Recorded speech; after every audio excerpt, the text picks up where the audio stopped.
Welcome back to the internet. It's still Kyle. I haven't changed, or at least not entirely. I wanted to tell you guys about something we're doing here this weekend and going forward here at the experience. You're going to see stuff like that pop up on the screen. This thing here is a QR code. It takes you to a place on the interwebs where you can do a thing. You scan it with your phone, and it takes you there. So if you're watching on your phone right now, grab a screenshot, scan it later.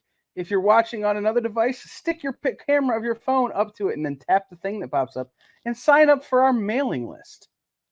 Jenna is going to be making the mailing list soon, which I'm sure she's terrified about, but it's going to be great. So do the things that the QR codes are offering you. They're going to be in everything. Sign up for the mail. We got them for everything. So now that I've done that little bit of business, I'm going to bring back in my compatriot. I'm only tiny frightened, tiny. Right. And another one of our compatriots here on the experience, Will Holland. Hello. Hi. And Austin McKinley, who was laughing at my jokes, so he gets top billing. Awesome. And then coffee. This guy who acts like he's not paying attention, even though he's secretly texting me in the middle of interviews. Hello.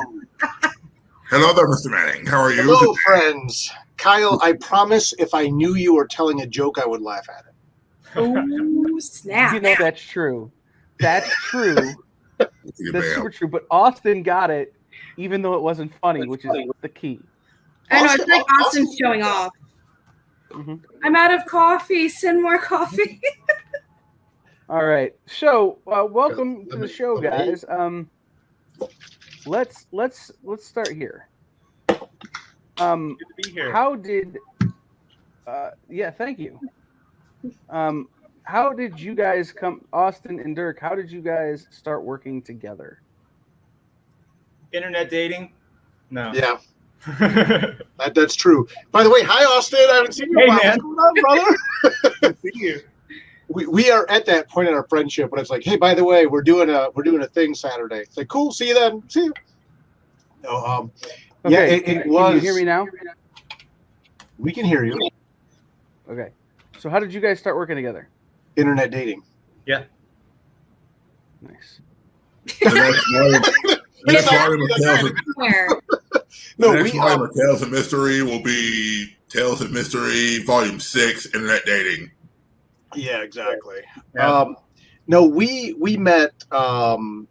Anybody that knows about my career knows that Nightmare World started as an online series, and that Josh Ross was one of the most prolific Nightmare World artists. And Josh has a very like Darrow-esque style and had a really specific idea for how he wanted his work colored. And as such, I kind of put out an all call on digital webbing forums back in the day. And Austin kind of piped in and said, hey, I do coloring work. The funny thing is there was another colorist from South America who we were getting ready to pull the trigger on. And it was for the story, for those of you who like to go back and compare things, it was Milk of Human Kindness in Nightmare World. And Austin crushed it. I mean, his colors were absolutely fantastic. And he went on to color a lot of Josh's stuff for a long time. Little did I know that Austin was secretly luring me into his web, because Austin is not only an amazing colorist, he is an amazing illustrator, he's a filmmaker, he does video games, he does All around everything. And he does it all excellent. He's phenomenal. It's like, and I recently admitted this to Austin, that it's actually almost intimidating that he's so good at so many things. You know, I bang on a keyboard until like the red squiggles disappear, and then I just move to the next word and type again until the red squiggles. Austin just does everything. So at least that's my take on it, Austin. I don't know if you have a different recollection of this whole process. Yeah, no, we started coloring, and then one of the 2 times that we've met in person was at a Chicago comic book convention. That's right. You were looking at some of my stuff, and were like, oh, you could draw a story for Nightmare World as well. And I said, yes, I could. I would like to do that. And you said, what would you like to draw? And I said, spaceships. Yes. So you wrote me a spaceship story, and that was just recently printed for the first time now, 14 years later. In the Ringo Award nominated for Best Original Graphic Novel of 2021, Buried But Not Dead from Sourcepoint Press. And to be fair, the story was originally published in Nightmare World in the online incarnation. Mm-hmm. But then as we went through the different syndications of the series, it was a story that I loved it. And in fact, I mentioned this in the notes in the book, which is also now available in previews, that one of my all-time funniest, in my opinion, funniest lines of dialogue or favorite lines of dialogue I ever wrote. It's so dumb, but I ever wrote for Nightmare World is in that story. But I was so mad I couldn't quite make it sync with the big Nightmare World narrative. So to now have it, Spaceship's still kind of an outlier in Nightmare World. Yeah, what funny?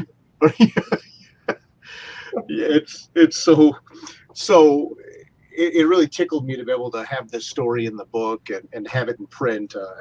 Again, I don't throw anything away. I just save it. And it's such a good story, and it's so fun. So not only to have this story come back on the verge of Austin and I now doing our first full-length solo big project together, and then to have it nominated for a freaking Ringo Award. It's very exciting. It's cool, man. What a journey. What a world. Mm-hmm. Pretty big mantle indeed. I'm gonna ask Austin a question, since Austin is apparently a jack of all trades in a lot of ways. Dirk talked about you doing video games, talked about you doing films, talked about you doing things like that. If you were to do a film of Tales of Mr. Rhee, Mm-hmm. what kind of ideas would you bring to a film version? Hold on, I'm taking notes. Dirk's like writing now. I'm gonna throw my hat in the ring to not play Mr. Rhee. I cosplayed as him once. Yes. And we had to pour ice water on Dirk after to get him to calm down. 100 gallons of ice water. Literally. Too much excitement, huh? Yeah, it was a big, like, it looked like something out of Fallout, like full of ice water on Dirk's head to get him to calm down after I showed up as Mr. Rhee one time. So let's not have me play him. I can't even imagine just straight up ice water in whatever northern area you guys are, because being thrown ice water down here would be great. My hair didn't move. I made co-opting the ALS Ice Bucket Challenge for my story, but still. I want to hear Austin's ideas for this movie. That's what I want to hear. Well, the great thing about the way that Dirk writes is that it's very psychological. It's very contained. So a film of Mr. Rhee would actually be super easy to make because you just need a coffee shop. And the whole story can take place there, and it'll be fascinating and intense. But yeah, I mean that a Mr. Rhee movie could get a lot of mileage out of the sort of psychological buildup that Dirk lays down in his stories, and so yeah, I've always thought that would be a perfectly reasonable thing to try and do. Oh wow. Nice. Are you saying that Dirk only writes bottle episodes? Not bottle episodes, but I think it's no secret that he's picked up the mantle of the Twilight Zone. This kind of psychological slow boil horror story that sort of unfolds the more you think about it. So yeah, I think that there are a lot of times when I read his scripts and I'm like, I could just as easily film this as draw it. And that would be cool. Maybe maybe not always the climax of the story. That might take some doing. Certainly the first act or act and a half. Yeah, because like Rhee 5 that Austin illustrated, it's our first, like I said, long form project together. It starts in more or less a hospital room, and then it moves to a coffee shop. From there, it moves to a full blown stadium rock concert. So we definitely up the ante in Volume 5 as we go. But I'm huge on that. Keep it contained, keep it tight, and a huge Nightmare or a huge Twilight Zone baby, obviously. But have we never talked about doing something like that, Austin? That needs to be a thing. I mean, we got. You need to come on more often so we can. Stretch goals. You know, I know a guy who has a platform for it. Maybe start with a short film as kind of a proof of concept. But yeah, that would be fun. There's, I'm not going to say anything. I'm just going to say that I'm really excited to be working with Austin, and that's that. I'm not going to say anybody. If you EP it, I'll be your director of photography. All right. I'll come out. I'll bring all the cameras and the crew, and we'll get her going. Well, and shared everywhere. And to be fair, Austin made a Nightmare World short film based on the Nightmare World the second story I wrote for him that he illustrated. So he did a short film for Life in a Glass House, which people can check out on Facebook. I think it's on YouTube now as well, right? Yeah, it's on YouTube. Yeah, for sure. And it's fantastic. I mean, it's like a 7-8 minute film. He illustrated the story in Nightmare World. He filmed a short film version of it, which is incredible. My big film debut is the voice on the intercom, the robot voice. So like this isn't a thing where like Austin's like, oh, I dabble into it. But he has made multiple films, and you've been to festivals and everything else. So, oh my goodness, it's too much. It's too much. It's too much greatness. So I've got a follow-up question now for Dirk, my blood brother from the Texas Heat. Let's just say Austin writes this, Austin gets it set up, Kyle's getting your cameras ready, everything's going good, and somebody came in, Netflix, let's just say, some random place, comes in and says, okay, look, we've got a bucket full of money. Who do you want to cast as your lead? I know. I will see if I can get a picture and show you exactly. I know exactly who it would be. Also, you should send me the link to the video. Oh, to Life in a Glass House? I can do that. Because if you search it, just throwing that out there, you get a lot of Radiohead. Well, that's fair. Who knew that all the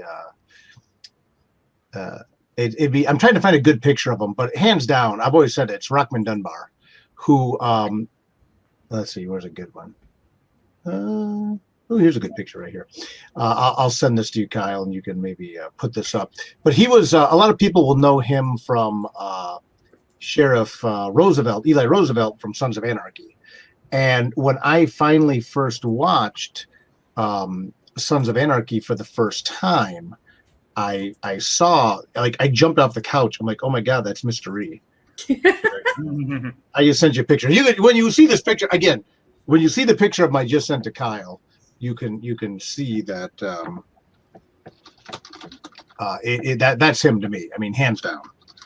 So I had to type and find it here when I was on screen. I apologize, but that is that's the guy, hands down. You know, Mr. Rhee's not a big buff, typical carved out of granite. Although you know, Rockman Dunbar lost a bunch of weight and got jacked, right? You know what? But that's him. That's Mr. Rhee right there. Okay. Hands down. And that's fine. He can hopefully get unjacked, you know, because I mean, He can get unjacked. I don't know, Austin, you're the director. I mean, would that be something you could live He's with? all that time getting all jacked. Now you're like, no. No, unjack him like Sty Stallone in Copland, you know, just. But you're the director. I mean, what do you? And you're an artist. You illustrated Mystery a lot, so. Yeah, well, the great thing about Mr. Rhee, the way he's designed it's such an iconic role. A lot of different cool people could step into it. You know, if you put on the trench coat and the tattoo and assume the demeanor, you know, a lot of people I think could do a great job. You know, it would be about finding somebody who's really passionate about the project. Okay. You know, because sometimes when you're auditioning people for a role, like this happened on my film casters blog, you know, people came in and the character had a very specific look that we were sort of expecting. But sometimes somebody will come in and they're not what you would initially think is right for the part, but they're so passionate about it and they've read the book and they really understand the character. And it's like, well, we'll make this work, you know, because that kind of connection to the material, I think, is the most important thing when casting somebody. Is there someone you know of specifically that, you know, having worked on Mr. Rhee for as much as you have, is there someone in mind? Like, do you ever have like a dream casting, or do you just kind of roll with it? No, I mean, certainly when I'm watching something and I see somebody play a scene a particular way, I'll be like, oh, that could be a Mr. Rhee. That would be cool. Yeah. You know, yeah. I don't keep the list. I don't know. Like, I always feel stalkery when I keep lists of people. Yeah. You know, like whenever you're pitching a thing, you have to put together several, you know, like options for casting, you know, top 5 choices or whatever. And yeah, it feels weird when I'm like, yes, I will put you in my pitch document. Right, stuck them in. I need you to be part of this. And I'm not hip enough on all the Hollywood stuff to really tell you, you know, who would be who. But like you said, Austin, I think you're right. It'd be just fine. Mr. Rhee is much more about the essence of the character, I think, rather than the look. But it was just funny when I happened to see him. I was like, oh my god, that'd be like the peel him off the page and put him there. Yeah. But yeah, you need to find someone that can say a lot without saying anything. For sure. You know? I mean, you know, you take Carl Urban for Judge Dredd. You know, right? That's not something that anybody would have looked at him and said, "Yes, you." Wait, yes, you. But he does it so well. It's so perfect, you know, and it's because he connected with it, you know. Right. Definitely. So you guys actually got a question from Sean Butler. I'm gonna put it up for you. For both of y'all, what inspires you to continue to create after so many years? What you got? Fear of not getting it all done before dying. That's a great inspiration. I love it. Yes. I know Dirk is the same as me. You know, we've got a backlog, you know, that you can never make it as fast as you think of it. So it's always just, you know, racing against time to get as much done as you can. I'm never at a loss for what to do, only what to do next.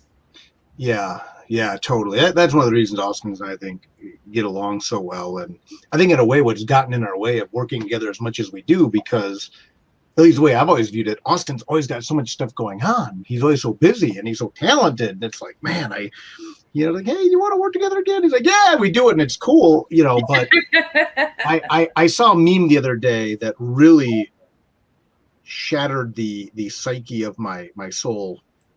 And it was like, the meme was something to the extent of, here I am buying books like I'm going to live forever. And I'm like, oh God. Because yeah, it's like you start to like ration out. Like I try to read something every day, you know, a little bit. I'm an avid reader, but it's the same thing with creating. It's like Mr. Rhee is a long form story, you know. Volume 5, which I suppose we should mention, will be launching on Kickstarter with SourcePoint Press in October. Is Volume 5 starts Act 2, and Volume 5 is a big book. You know, and we have this big story, and we're just starting Act 2. But it's one of those things like, you know, obviously with world events the way they were and things like that, you know, mystery. I tried to do a mystery a year, and we had to kind of skip that a little bit. And now getting back on track. But it's just wanting to get stuff done. But the other thing I've learned is having to recognize the timing and the value of that timing becomes crucial. But I've been kind of in battles, friendly battles, good battles even with SourcePoint, because I have so much stuff now stacked up that it's like, what comes out when, and it's like, I don't want to tax my audience either, especially because I'm very fortunate that people who support my work know that they like to get like deluxe editions of the work, which means we go to Kickstarter, which means we do crowdfunding, which even when we did Buried But Not Dead, I did this as a surprise drop. I teased this book a year ago and then just kind of dropped it out of the blue, little 15-day campaign, just enough to kind of get it out there, collect a bunch of the old lost works, put them together. And that blew up on us, and I'm not trying to be cute and I'm not trying to be faux humble, but it takes time to do all this stuff. Yeah. Runway. And Austin, I don't know if you noticed this, it was 1 year ago this week that you finished the sequentials on the hand Whoa. Something else for a second. We'll get to that. But it was 1 year ago. Internet freaked out.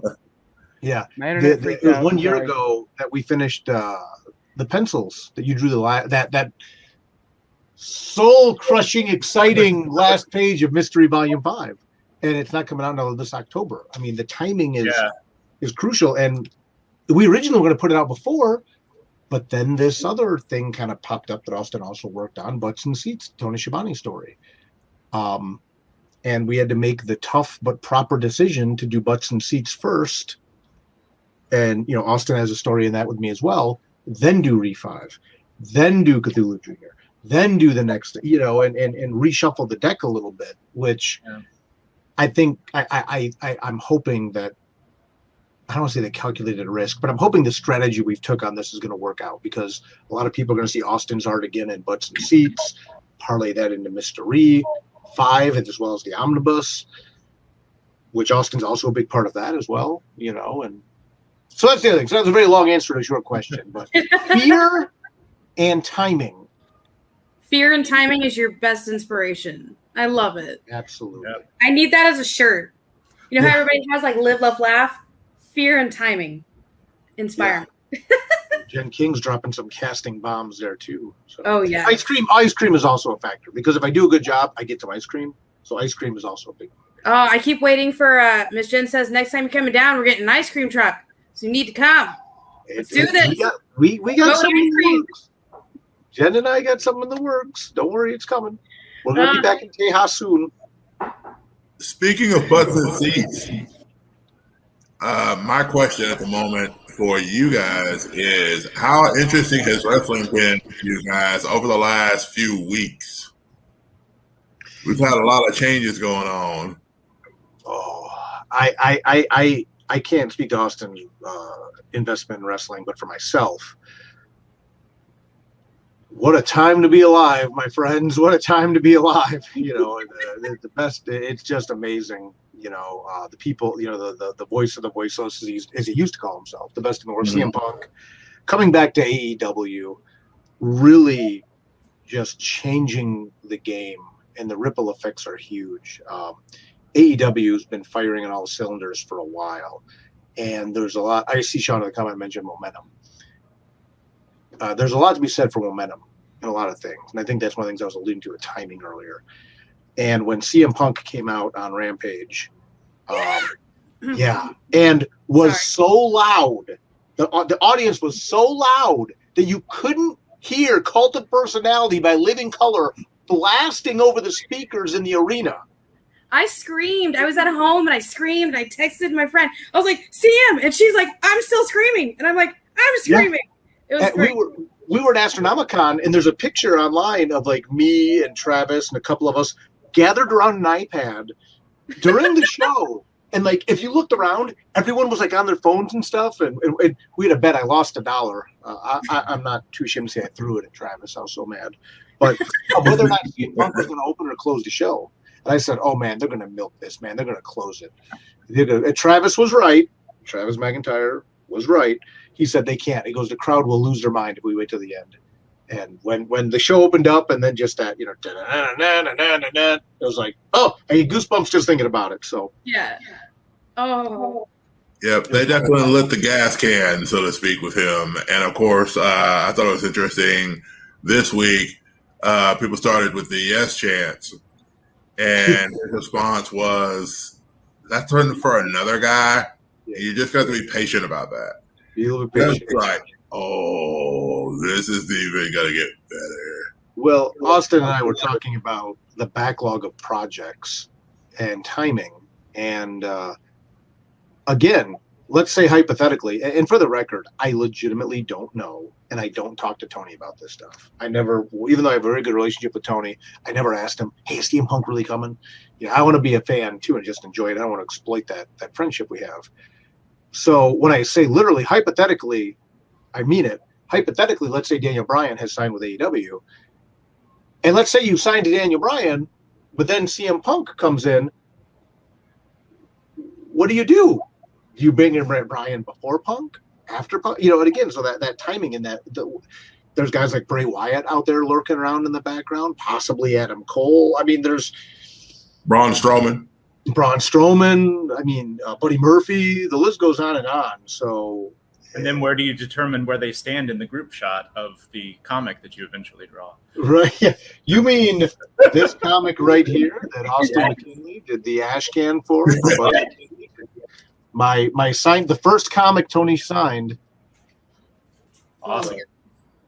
I predicted, and I didn't send it to Dirk. I sent it to somebody else. The way that they would debut Daniel Bryan and Punk, and it's that the Young Bucks would be in the ring celebrating a win, and just stereo running knees, just done.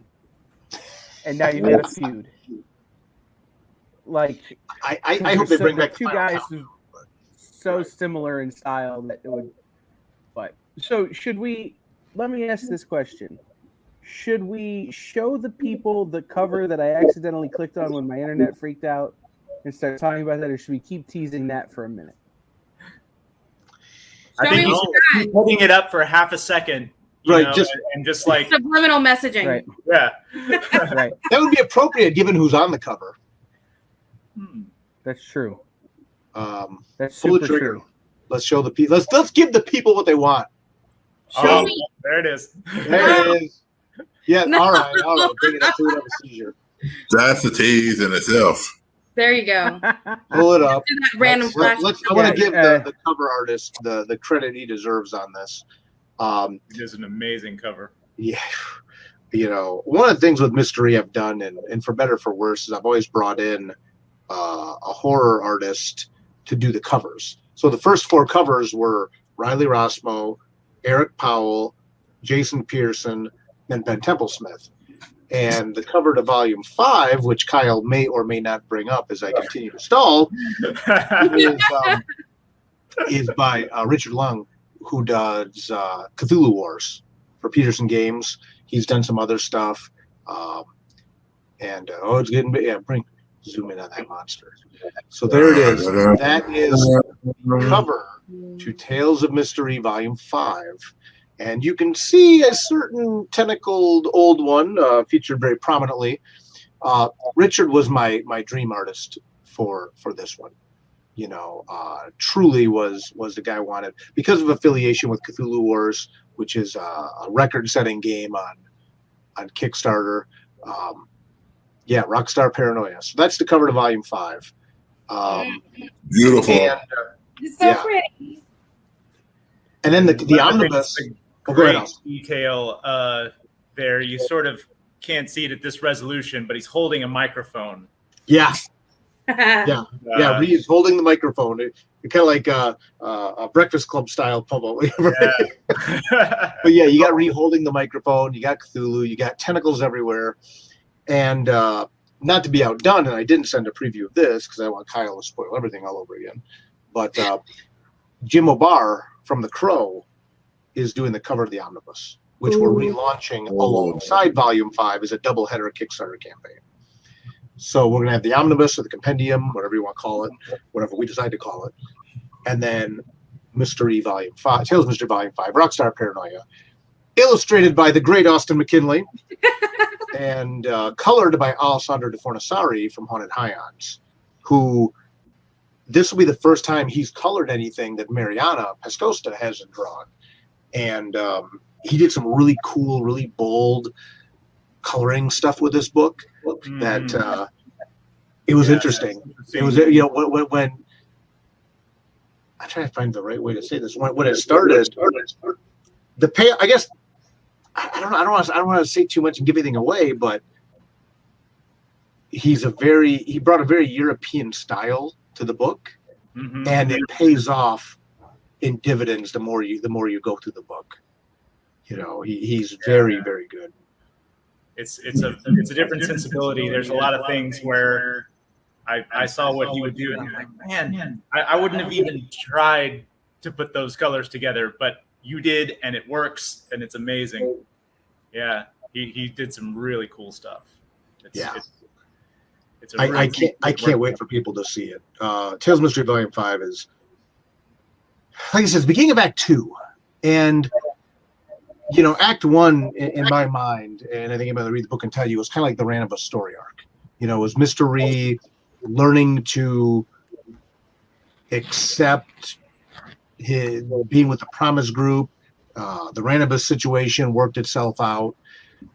But that's such a small piece of the big story that's slowly been unfolding in this series. Ranabus was just like Rhee's cross to bear. That was his burden. There's much bigger factors at play that we start to tap into in Volume 5, and people are going to really start to see that the first 4 volumes, I like to say the first 3 volumes set the chessboard. The Volume 4 was like the opening gambit or the opening move. Now we're getting into the meat of it with Volume 5, and Austin's work is so cinematic that we have the coffee house scene again, which is a motif.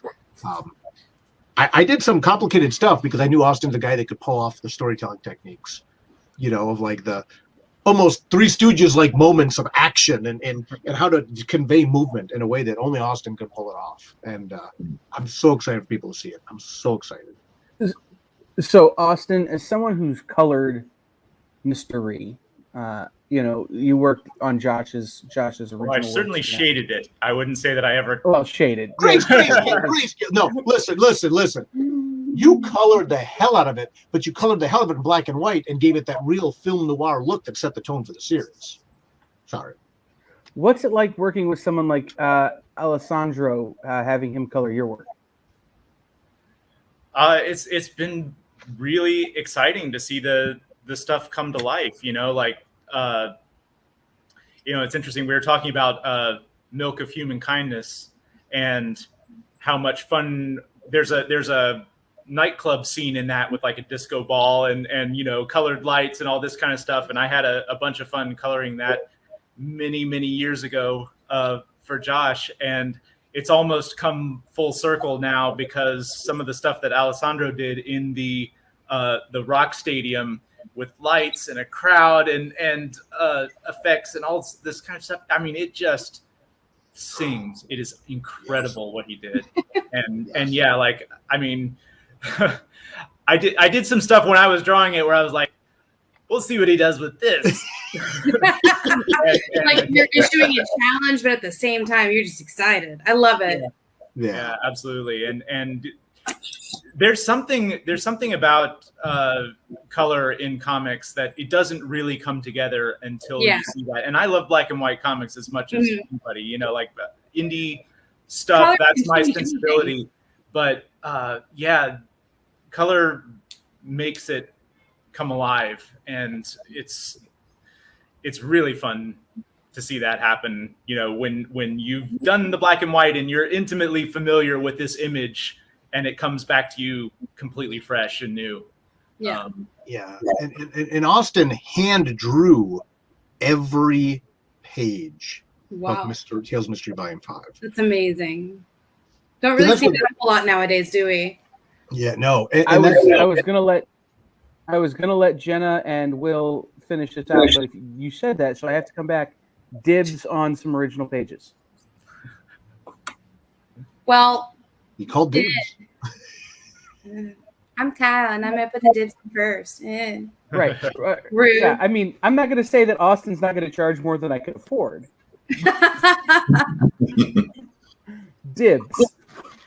He gets first rights of refusal. Is that what it We is? do have a question in here that I believe we should be able to get up from Sean as well concerning questions on input. There you go. Do you have any input when it comes to the covers, or do cover artists get a look at the book and do a cover based on the inspiration they get from reading? I always give, that's a great question. I always give the especially with this, because it's so different, because Austin's doing the interiors, and I look at about who's going to be the person that's going to complement and accent the work of the interior artist on this project. And again, for my mind, when I knew that we were going to do a Cthulhu cover on this, Richard Lang was a gimme for me. And it's funny because when I reached out to him, he said, okay, when we negotiate, he goes, but I want to be able to do what I want to do with this. I have a specific idea.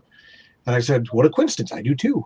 So what I did was I told him my idea for how to execute it.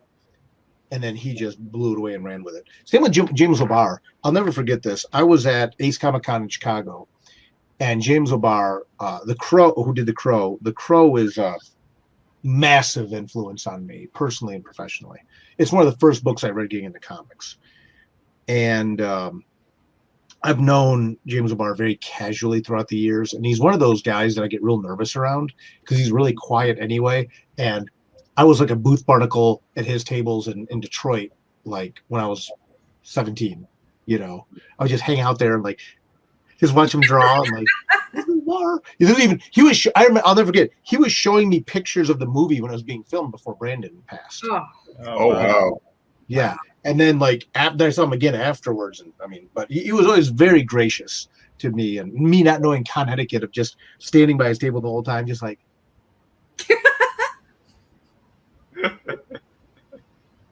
I didn't freeze. That was just me, And who needs air when you can just look at people? Right. Just sit there. And so I was at Ace Comic-Con when the day he decided to start painting the painting. Oh. And he's like, give me Jay of mine for a layout. And I'm like, asking me for a layout idea? And I still have the piece of paper. I have it in the other room. And it was like, like those little notepads you get in the hotel room? I happen to have that with me. And I took out a pen and I sketched like a real simple layout of it. And I took a picture of it and sent it to him. And he's like, okay. And I'm sitting there like, I'm sending layouts to James O'Barr. And then he's like, well, who would be the actor that you would have played Mr. E, which we now all know the answer to, of course. So I sent him that for reference. And and literally he was painting it, and I was sending him stuff and sending me the pictures. Oh my gosh. And I'm just losing my mind because You were full on fanboying is what you were doing, huh? Just like big time. And then I'm like, I still get the painting right because I wanted to buy the original, the original painting. It's like if Jim O'Barr paint your character, But Jim, just it's so funny, and I don't know if I should tell the story, but I will. So I told him the actor, and Jim sends me back the picture. Oh, I hope I'm not gonna get in trouble.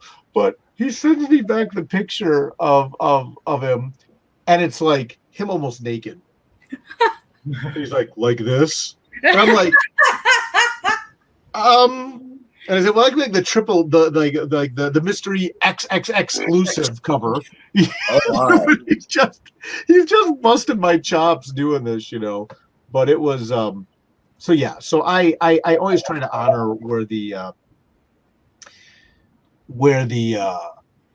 artist is at and what they want to do. Austin's infinitely a better visual storyteller than I'll ever be, but also just have some general guidance, including on the covers. But then let them do what they're going to do. So I have another question. What has been y'all's favorite project that you've ever worked on? Whatever the most recent one is. What an perfect answer. Trying to there's something to be said for that. I love all my projects in different ways. How could I ever not shower so much love to Nightmare World for being the first project I ever did and being a book that's still evergreen? I still sell copies of Nightmare World at any convention I do. And I did that comic in 2003. That's a book that just still goes. We're going to be doing another printing of the book soon. Yeah. But then you look at Tales of Mr. Rhee, which is my passion project. If I had to work on one, if I could only write one comic for the rest of my life, that would be the one. But I just did a book with Tony freaking Schiavone, which is incredible. Hope. We haven't even talked about Haunted Highlands Volume 2, which I think in some ways is again, I always hesitate to say some of the best work I've done, but it's such a different animal, to do this horror comedy, borderline stoner comedy at time things from a straight edge guy, a guy that straight edge, quote unquote. People put that label on me. So yeah, I guess it's whatever I'm currently working on is always very exciting. Kind of sound like an aunt, uncle, or grandparents, where like either the oldest is your favorite or the youngest is your favorite. None of the in-betweens. Yeah. I mean, I love them all in different ways, but if I had to write one book forever, and only one, no offense to anything else I've ever done, Tales of Mr. Rhee. And again, I'm working on Hope Volume 2 right now. I'm super excited about that. Oh, I'm so excited. I love Hope. Oh, thank you. Hope is a wonderful concept. I've heard me gush over Hope a lot. So here's my two-part question. Question one. If there were to be a crossover between the crew of Haunted High Islands and Tales of Mystery, how would that work? And then the second question is, what can you tell us about Hope Volume 2? Mm-hmm. Tell me more. I would want Austin to direct that as a music story and scripted. That's what I would want. I would literally want to work with Austin, and we did this for one of the potential stretch goals for Mystery 5. Is that Austin kind of plotted? We're doing like the Marvel method. We talked about the story idea. He drew it with no input from me, and now I'm scripting it, which I am doing, Austin. I promise. And but for a Mystery Twisted Haunted Highlands crossover, I would want to talk to Twisted a little bit, talk to Austin, and I would love to see Austin direct a music video of that happening. Okay. Cool. Right? That would be amazing. Hope Volume 2, I think it's on track for the spring.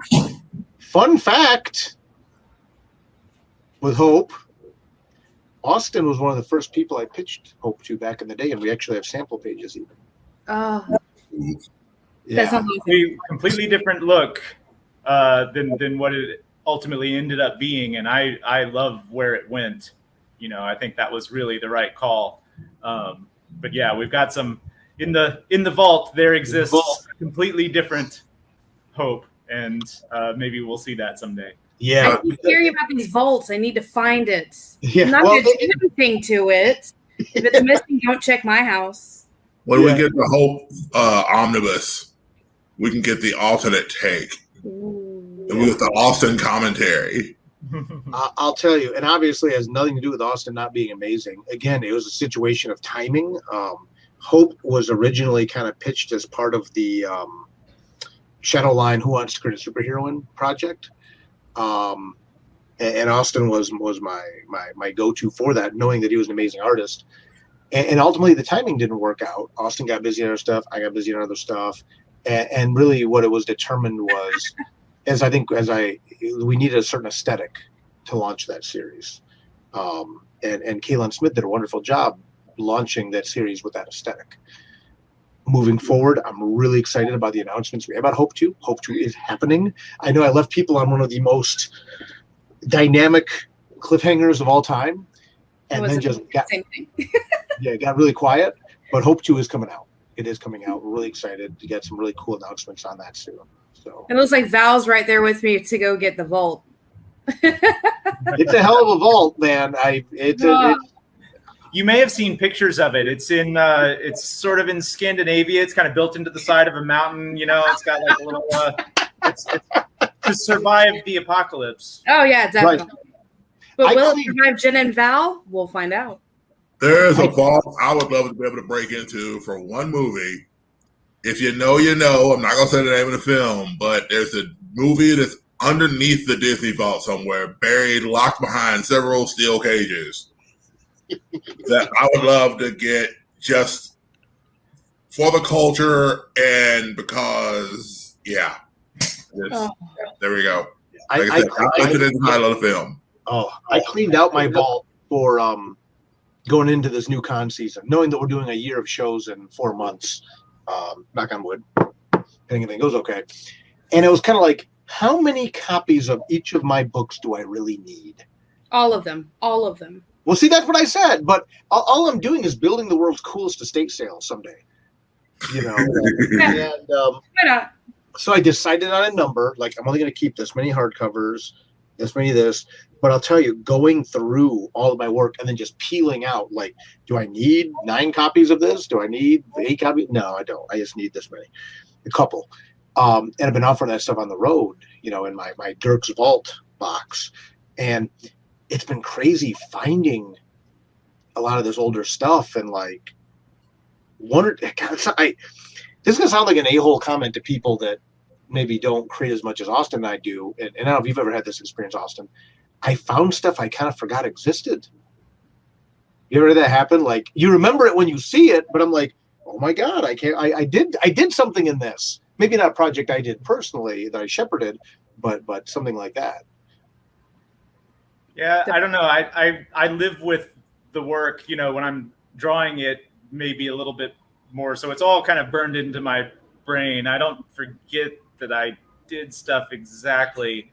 But it is cool when you see something that you haven't thought about come around. Somebody sent me a picture the other day of the first newsprint floppy that I published professionally 20 years ago. Oh. They sent me a picture of him and were like, "Is this you?" Was it the World is Nice box? No, it was Hub City #1. Oh wow! Yeah, a whole anthology thing that I did with my friends in 1999, and they sent me a picture of it, you know, so just to confirm, is this the same person? Was that the one with the Statue of Liberty doing the barbecue? That's the collection. Yeah, Okay. I did that cover for the collection of that stuff. But all that was originally newsprint floppies that we distributed in pizza stores. Oh, wow. Do you have a copy of it? What? You have a copy of it? I have some copies of it, very few. Right. That was the thing I found too. I'm like, wow, I have like old self-published, self-printed, like promotional things I was given to publishers and stuff like that. That's the stuff that I'm like, oh my gosh, I remember doing this. It just takes you back to that moment. And one thing that I've really learned in the last year and a half is, you know, I think a lot of us have had the opportunity to become different people in the last year and a half, you know, but taking the time to step back and appreciate that journey. I'm always grinding, and Austin's the same way, man. I don't want to speak for you, Austin, but you know, we always grind. We always grind. And one thing I found is I would grind so hard and I would push so hard. I never stopped to just appreciate where we're at, you know. Even come back to Babe But Not Dead, you know. Yeah. Ringo Award nominated, I might add. Now in previews. You know, going back and doing this book last year and getting to collect these old stories. And then the fact that I got the Ringo nomination, there was a time that I would have just used that just to promote the book. Because this is a fantastic book. It's really cool. I mean, it's already almost sold out. It hasn't even come out in stores yet. And I mean, our print run's almost already gone. Just from the limited conventions we've done and people, you know, ordering it and the Kickstarter. But now it's cool to be able to take a moment and say, wow, I did one book last year and I got nominated for the second most prestigious award in comics. Nice. That's cool, you know. And I don't say that to brag. I'm not saying that to like backdoor humble brag, but I've just really learned to appreciate how far we've come. And like what you're talking about, Austin, with the hub, you know, it's like in 1999, you were, you know, doing newsprint pizza store distribution. Now you got films out, you know, and you've been part of successful book Kickstarters. You've done all this cool stuff, you know, Ringo Award nominated, you know, or part of a Ringo Award nominated book. I guess we both are in that, but it's just crazy. Yeah. It's attrition, right? You do a little bit every day, and all of a sudden you look back and you're like, wow, that added up to quite a lot. It felt like I was doing that much, but the old, or sorry, let me point the right way. The old spinner rack thing, you know. yeah. My goal's been your giant stack of stuff. Well, my goal's been to fill a spinner rack with my own comics. And I don't mean like Mysteries of Forestry miniseries 1, 2, 3, 4. No. Volume 2 Mystery takes a spot. Haunted Highlands Volume 1 takes a spot, not 6 slots worth. I want to do it legit. I don't want to do it the cheap way. I want to do it the legit way. Okay. And it's a situation where I've always focused on that goal, but never focused on the fact that, holy crap, I have that many books out and I'm working with so many good people and we're doing cool stuff, you know, and the support of an amazing publisher from Source Point Press, who now has the badges at New York Comic Con. We have 1,000 square feet at New York Comic Con. Oh my goodness. We have multiple panels, you know. I'm on 2 badges at New York Comic Con. It blows my mind. And I'm learning to step back and appreciate that, because I know there's a time when I just would have been going. So it's cool. You know, it's what a journey, and to be able to work with people like Austin and talk on podcasts like this with you guys and be part of the 6-month anniversary it's pretty cool. But most importantly, I'm glad you got copies of your first work, Austin. That's awesome. That's so important. Yeah, that's so cool. So super awesome that we made it 6 months. And I know we've talked to Dirk a couple of times on and off, but super glad to have Austin on here. I give you the double wave again. Hi. So Dirk knows, I don't know if you know, but I'm always behind the scenes for the Facebook shows. And I'm doing this with the camera and nobody can see me. Yeah. Like he'll see me like in the background. It's like, bye. And he's like, nobody, they only see Miss Jen. Why? We know where the brains behind the operation is, Jenna. We know who makes Kyle look good. Hi, Kyle. We have a couple of questions in the chat. Well, a question and a statement. We have 5 minutes left. We need to make sure we let these guys do the work. So 5 minutes left. We'll start with Austin. Plug where people can find you, where they can follow you, what work you're working on, and what they need to do to support your work. You can find me on Facebook and Instagram, Flying Car Pictures, and my website's austinmckinley.com. DirkManning.com, Instagram, Facebook, Twitter. God help me, I'm still on Twitter. At Dirk Manning. Upcoming work, Buried But Not Dead. You can still get this through previews. Butts and Seats is currently in previews if you missed a Kickstarter for that. Haunted Highlands, Curse of the Green Book. I'm going to be that guy. I'm going to bust out my chromium, my chromium personal copy. This is now in preview, not the chromium version. This was an Astronomical exclusive. Is now in previews as well. The first of 4 issues there. Support your local comic shops. If you can get to a local comic shop to support Haunted Highlands, support Source Point Press, support them. Please do. Austin is in Buried But Not Dead. Austin is in Butts and Seats. And then in October, we are launching the Kickstarter for Tales of Mystery Volume 5. The absolute best thing you can do to help me stay in touch with you and help the team. Go to dirkmanning.com. Sign up for the newsletter. You know, I send out a whitelist it so it actually comes to your email. I send out a newsletter once a month of the shows I'm doing, books coming out, exclusive previews. It's just a nice way to stay in touch. Things get lost on social media. I won't ever abuse the privilege of getting to send you an email once a month, but it's a nice way to stay in touch. And get back to me if you need to. Dope. That's it. What I got? Cut it. I could go all day, but that's the big stuff. I put the link to the film in the private chat there, Kyle. I got it downloaded. We just ran out of time to show it. Oh, that's fine. Yeah, but people can show it. Does Flying Car Pictures have a YouTube channel, Austin? Yeah. Mm-hmm. There you go. You can go to Flying Car Pictures channel put on that YouTube. in the comments. Yeah, or you can go put to that in the comments. People can click on it.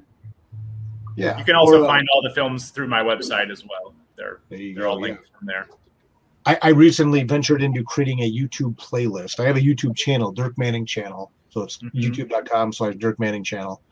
I'm going to start doing original content on there at some point. But yeah, the link to the film is there as well. The Haunted Highlands, motion comic adaptations. This interview will eventually be on there. Everything. So one day we may get the Dirk Manning podcast, and he'll be interviewing all his friends. So he'll have it on as a.